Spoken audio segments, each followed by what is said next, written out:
Melbourne వేదికగా Australia Bharat జట్ల మధ్య జరుగుతున్న 4వ టెస్ట్ మ్యాచ్లో ఆస్ట్రేలియా సూపర్ బ్యాటింగ్తో రెచ్చిపోయింది. దాదాపు 500 పరుగులని ఫస్ట్ ఇన్నింగ్స్లో సాధించింది. మన బౌలింగ్లో సత్తా లేకపోవడంతో ఆసీస్ బ్యాటర్లు సులభంగా పరుగులు రాబట్టారు.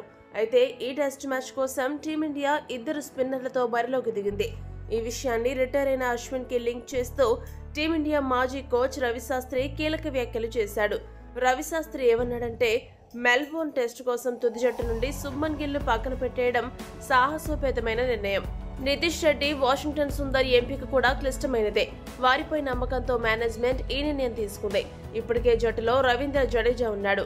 ఇప్పుడు సుందర్ను తీసుకుంది. ఒకవేళ రవిచంద్రన్ అశ్విన్ కు ముందే ఈ విషయం తెలిసి ఉంటే వీడ్కోలు నిర్ణయాన్ని ఇప్పుడే ప్రకటించేవాడు కాదేమో. మరికొంతకాలం ఆడే అవకాశం ఉండేది.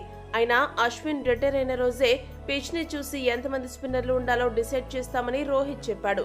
అశ్విన్ గనుక జట్టులో ఉండి ఉంటే ఖచ్చితంగా తుది జట్టులో ఉండేవాడు. ఇండియాకు కూడా ఈ మ్యాచ్ లో ఎంతగానో ఉపయోగపడేవాడు. అశ్విన్ రిటైర్మెంట్ నిర్ణయాన్ని సిరీస్ తర్వాత ప్రకటించి ఉంటే బాగుండేది. అశ్విన్ లేని లోటు స్పష్టంగా తెలుస్తోంది.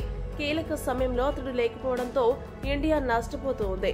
అతడు గనక ఉండి ఉంటే 4వ టెస్ట్లో ఆస్ట్రేలియా ఇంత భారీ స్కోర్ చేయకుండా త్వరగా ఆల్అౌట్ అయి ఉండేదని రవిశాస్త్రి తెలిపాడు. రవిశాస్త్రి చెప్పినట్టు అశ్విన్ ఉండి ఉంటే బాగుండేదా? మీ అభిప్రాయాన్ని కామెంట్ చేయండి. మరిన్ని స్పోర్ట్స్ అప్డేట్స్ కోసం మా ఛానల్ని సబ్స్క్రైబ్ చేసుకోండి.